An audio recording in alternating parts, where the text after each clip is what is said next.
Ladies and gentlemen, it is my very great honor to introduce our very, very special guest, the President of the United States, Donald J. Trump.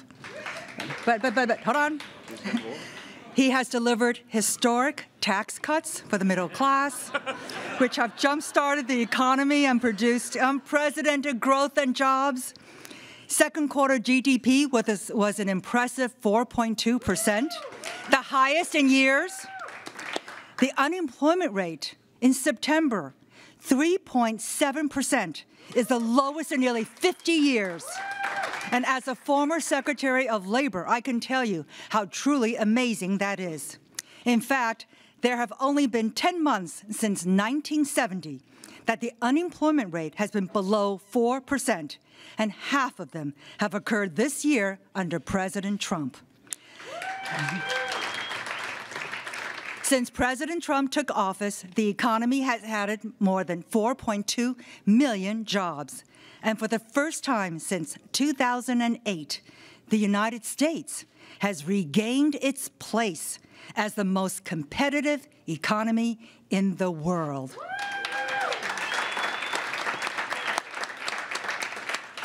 So I'm going to ask the President to come on to join us. And we also have here Les Ball, who's a supervisor, District 5 of Shasta County, and he has a special award and presentation to give to the President. So please join me in giving a very special welcome to President Donald J. Trump.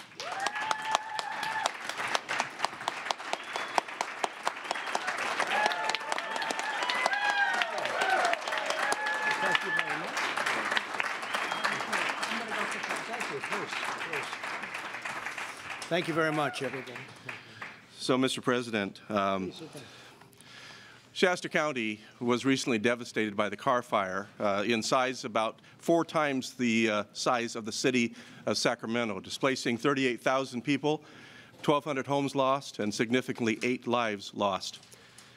When the President used his pen and his authority to give us an emergency declaration, literally the floodgates, that's a new word, of relief opened up, and we are well on the road to recovery. Just a couple short months after the fire, we are almost at 50% cleanup, which is unheard of after a fire. Sir, your signature opened up initially $100 million of help for Little Shasta County. We're only about 180,000 people. Thank you, dear. And your entire team has been there. Secretary Zinke's been there. Literally, your cabinet has been there. They've met with us personally. SBA has been there. They've produced loans. Everything has happened in a positive way. Shasta County has asked me to thank you personally. This is just a piece of paper, but this comes from the hearts of the citizens of Shasta County.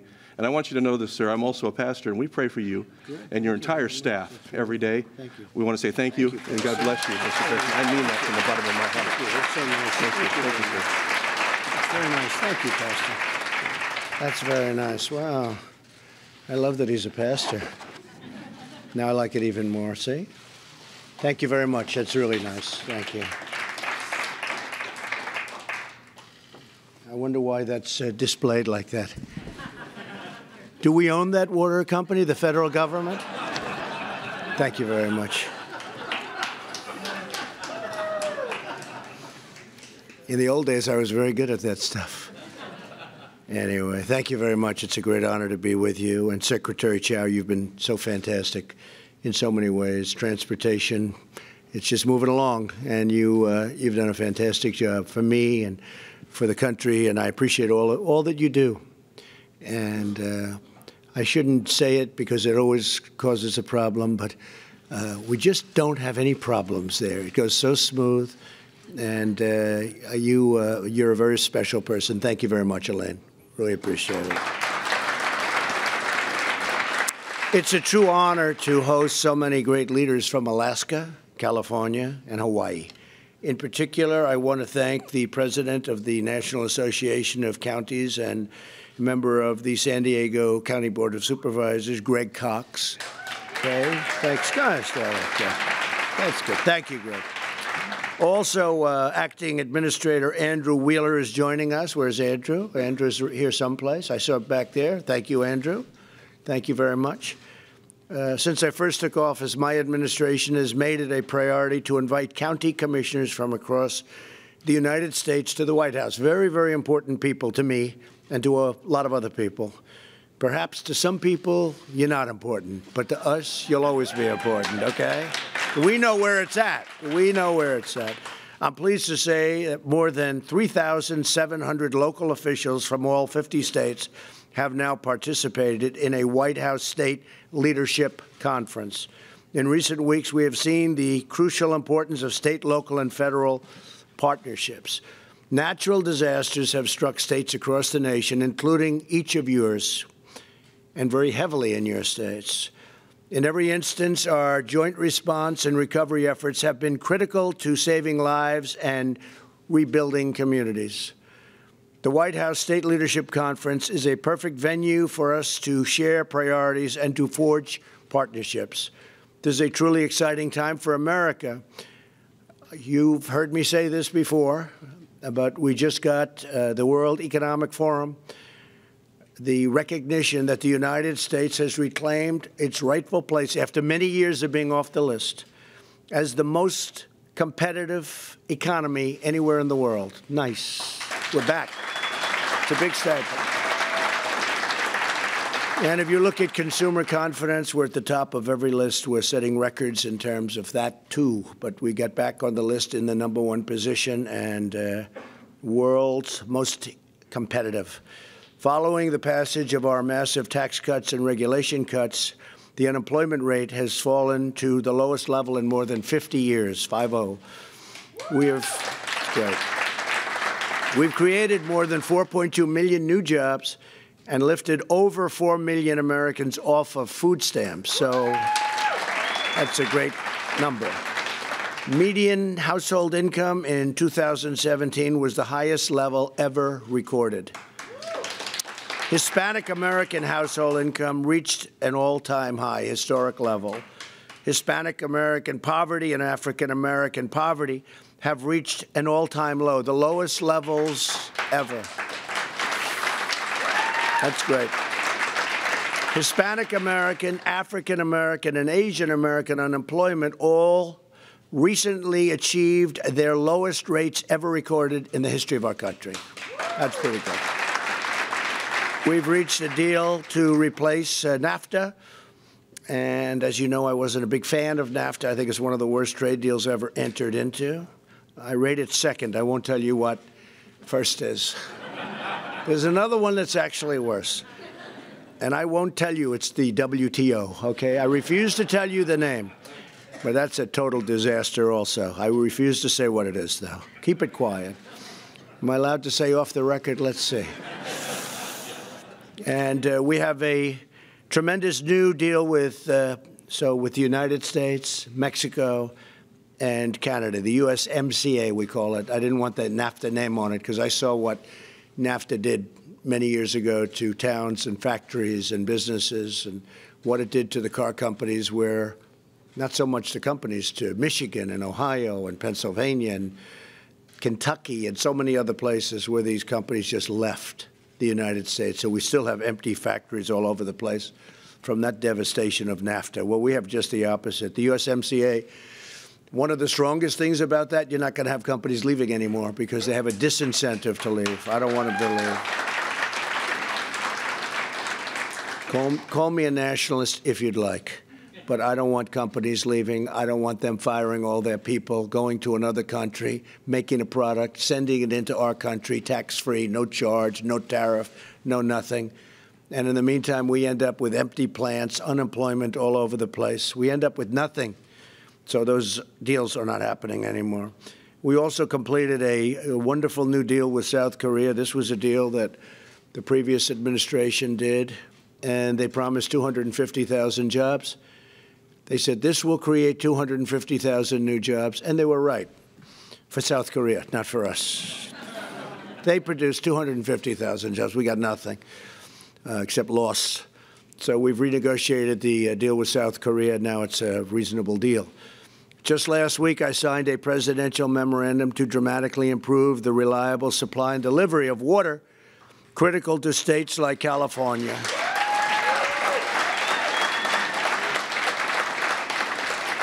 It's one of the most ridiculous things. I saw it on the campaign trail, and I saw it numerous times, but I was out in that area, actually with Congressman Devin Nunes, who's a terrific guy, and some of the congressmen that right now are out there so happy at what I signed. And I look at these incredible, beautiful fields, and they're dry, like dry as a bone. And I'd see hundreds and hundreds of acres as far as the eye could see. And then you'd have a little, tiny little green patch in the corner, just beautiful green. It's so beautiful, so rich.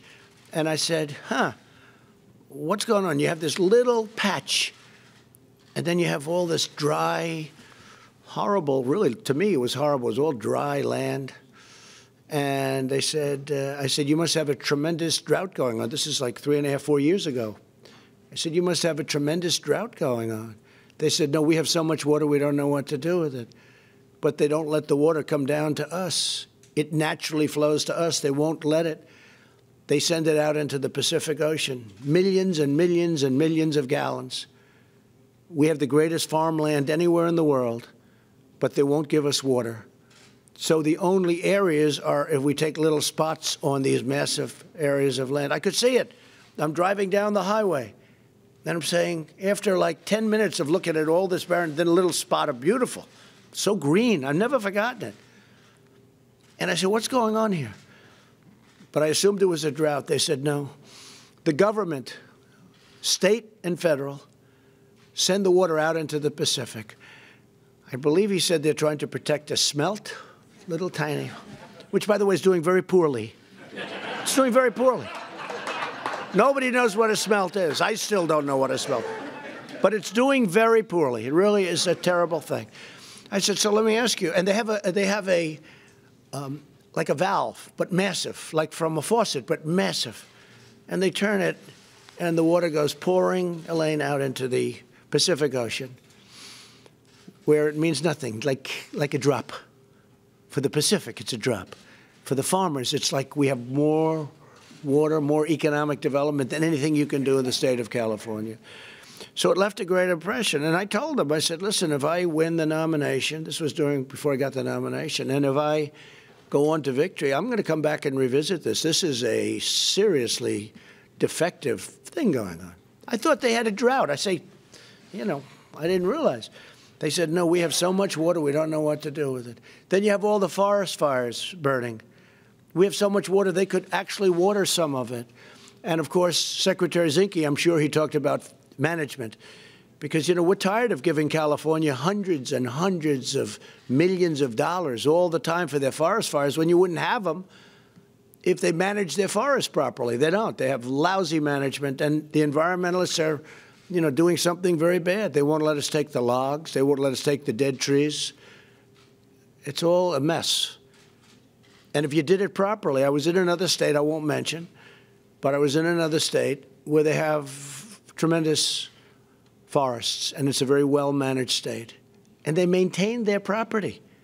And when a tree dies, it doesn't sit there dry as a bone, rotting, and if a little spark hits it, they lose 200,000 acres. And they've tested, and they did, and basically, it's almost you can't lose anything when you maintain. They sometimes have a grass burn off underneath the tree, doesn't affect the tree, doesn't last long enough to light the tree. And they said we had two areas we checked. One was where we let it be like the California where they have such a disaster, and the other is where we cleaned and managed the forest. We lit one, we lost a half an acre. We lit the other, we lost like, I don't know what he said, like 100,000, it was out of control. And these guys are really good with this. But they did it as an experiment. They lost a tremendous, thousands and thousands of acres. We couldn't put it out, they said. So California, get on the ball, because we're not going to hand you any more money. It's ridiculous, okay?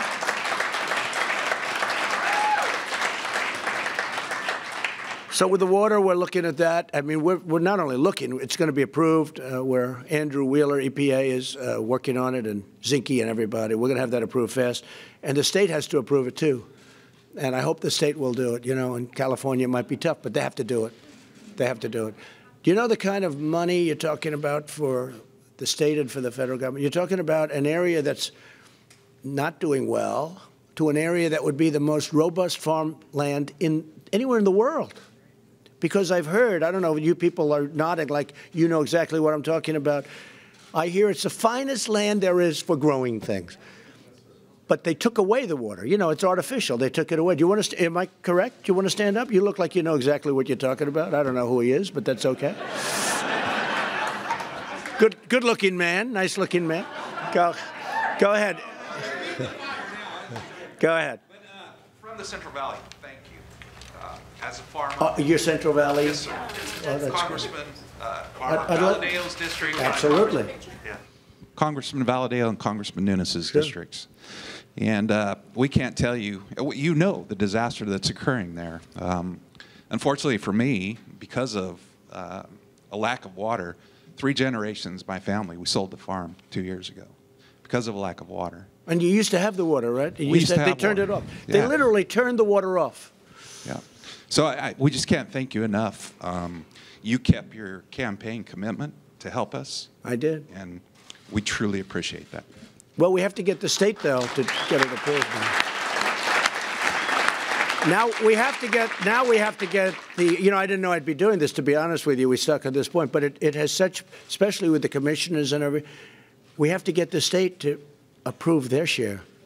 The amount of jobs you're talking about is enormous. The amount of economic development, the hundreds of millions of dollars, and it'll be better maintained, much better maintained. Yes, please. Yeah, so it also created another industry, which is selling the water. So it put a value on our water. And as a 4th-generation farmer myself, I had to buy the water from my family. So I've had to pay $6,000 an acre foot to buy this water. So over $1 million a farm, 187 acres. So horrible, isn't it? So that doesn't make any sense. So it created another industry. So now some people in Southern California are paying $5,000 an acre foot for water when they shouldn't be paying that. It's too much money. So it's putting counties at each other's throat too. So what you did is well, I know can't put it in California words. well, and I see houses, beautiful houses. People are very proud of their house. Their lawn is brown. It's dead. It's dying. It's dead. And they end up taking it out and just have sand in front of their houses. And they have so much water, they don't know what to do with it. It's so crazy. And you're lucky. You have the climate and you have the heat, but you have the water. Very few climates have that. Most climates like that don't have water. You do. You have so much you don't know what to do with it. It is a disgrace. So on behalf of all of the congressmen that I signed with the other day, and I hear in California it was very well received, the people want it.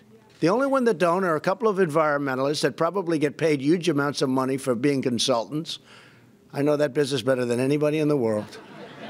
And some of the politicians that probably think it's popular what they're doing.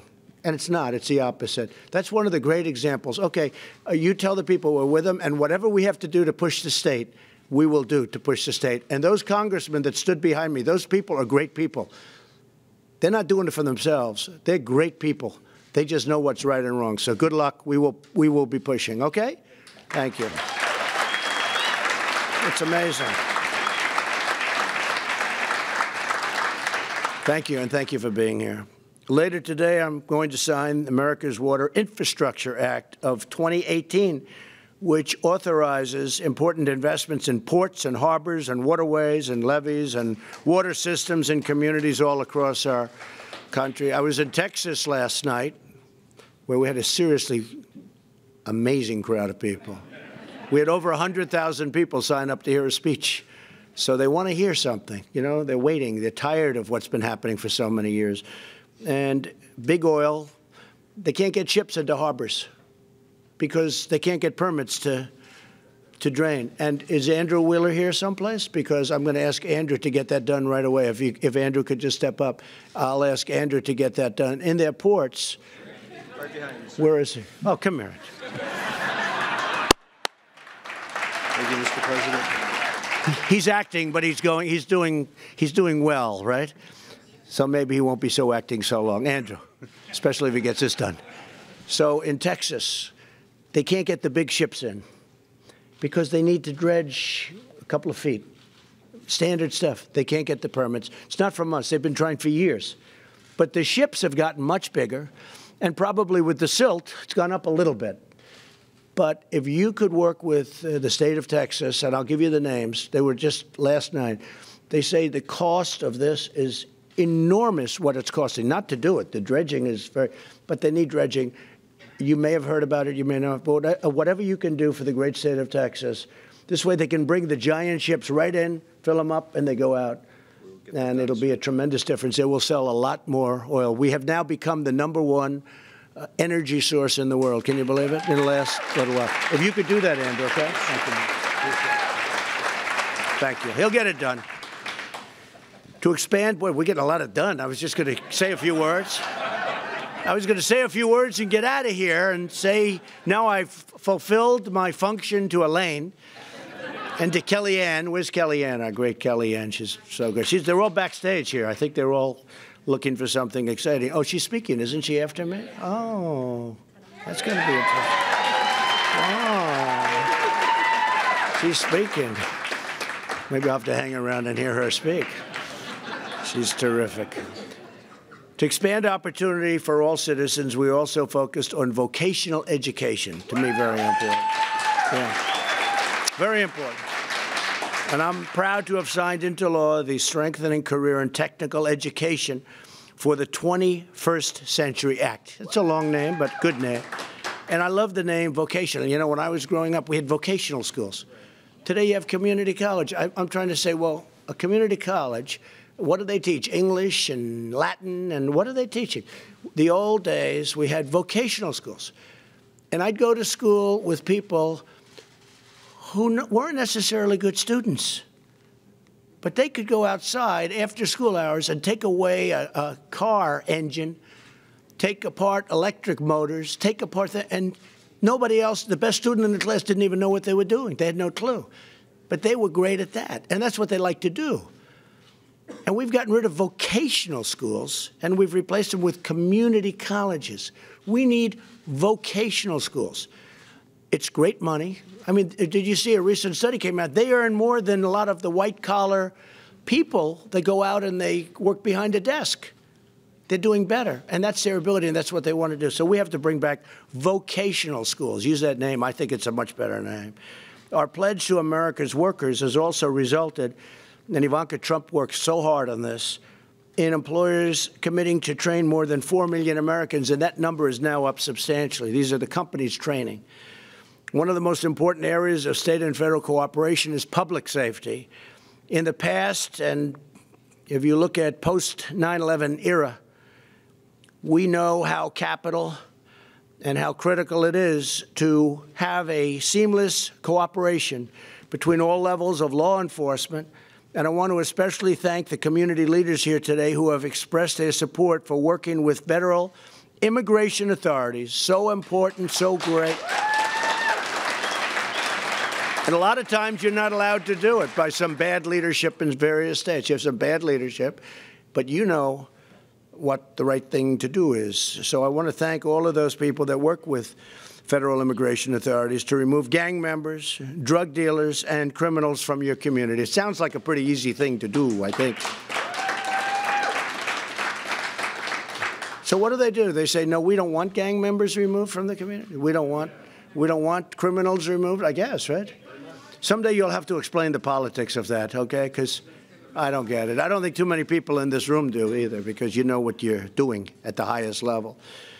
But I appreciate you working with the authorities.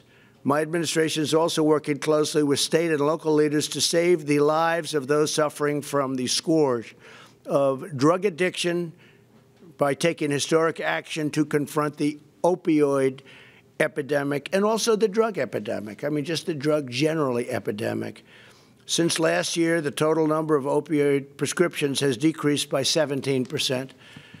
And we're working very hard on the drug problem. You see what's going on the border. You see how bad the immigration laws are given to us, thank you very much, by the Democrats. They're the dumbest laws anywhere in the world, dumbest immigration laws anywhere in the world. There's nothing. Catch and release. You know what catch and release is? You catch a criminal, you take his name, and you release him. Release him. You know where you release him? Into the United States. supposed to come back for a trial 2 or 3 years later because the judges, you need thousands of judges. How do you have judges for that many people? It's so ridiculous. Another country doesn't do that. They say, I'm sorry, you can't come in. You can't come in. Once they set a foot on our land, it's like, welcome to the United States. It is the dumbest. We're changing it. But we need Republicans. We need people, or Democrats that have common sense, or Democrats that aren't going to listen to their bosses, because that's what it is. But you see what's happening, and you see the drugs they pour into our country through many different ways, but many through the southern border, and we're taking care of it. You also see what's coming up. We have a lot of people coming up. We can't let that happen. We either have a border or we don't. We need a wall. We've put up some of the wall. We do it as fast as it comes. The money comes in. We are building in San Diego, for those of you that are from San Diego. They were begging us for a wall. I said, maybe we'll leave it till the end because they wanted it so badly. They're strong politically. But I said, look, let's get it done. And we've done a great job with building it. And it's had a tremendous impact on San Diego. And I'm not sure. I think the people will tell you that. But I'm not sure that the governor would tell you that or any of that. We're in a system that's so political that they don't want to do what's right if it's politically good for them. And the fact is, I actually think it's bad politically for them. They just don't realize it. And maybe that's why we're here and they're there. Maybe that's why. Maybe that's what it could be. But last year, ICE, very brave people, and Customs and Border Patrol seized more than 2.8 million pounds of illicit and deadly narcotics. Early estimates show that in 2017 and 2018, fentanyl, a real horrible situation with fentanyl. Seizures were more than 4 times higher than the previous 2 years. We're working very hard on that. Even going through the postal systems, we're working very hard. You saw the change we made last week. On these initiatives and so many others, we're working hand in hand with your state and local leaders, you, and we're getting tremendous cooperation. I appreciate it very much.